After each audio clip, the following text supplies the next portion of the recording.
Hooks are one of the most powerful features in Claude Code for automation.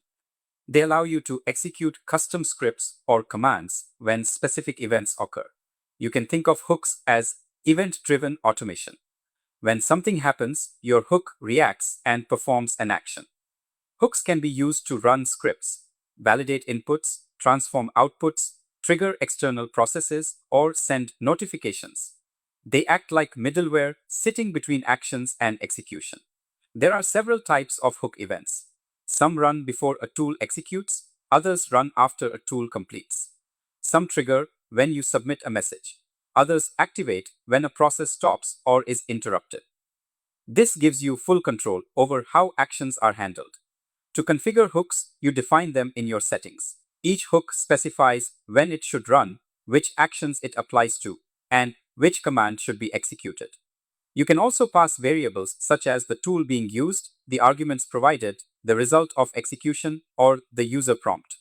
This allows your scripts to adapt based on context. One common use case is enforcing quality checks. For example, before executing a commit operation, you can run formatting, linting, and tests. If any step fails, the operation is blocked. This ensures that only valid changes are allowed.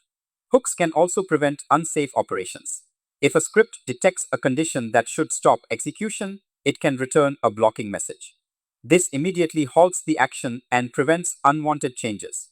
Another useful use case is notifications. You can trigger alerts when certain actions are completed, such as deployments or long-running tasks. This keeps you informed without manual checking.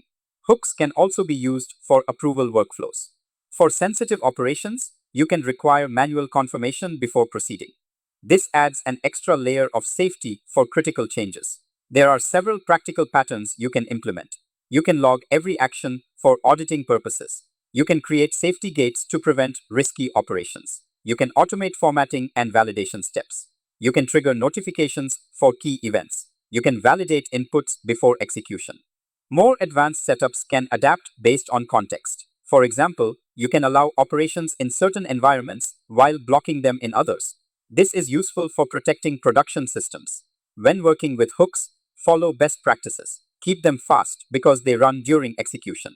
Handle errors properly to avoid unexpected failures. Log activity for debugging and monitoring. Test your scripts independently before integrating them. Document your hooks so they remain understandable over time. Hooks extend Claude Code from a simple assistant into a controlled and automated system. They allow you to enforce rules, automate repetitive tasks, and build reliable workflows with built-in safeguards. When combined with structured workflows and tools, hooks enable a powerful automation ecosystem. In the next lecture, you will explore collaborative workflows and how to work more effectively in team environments. See you in the next lecture.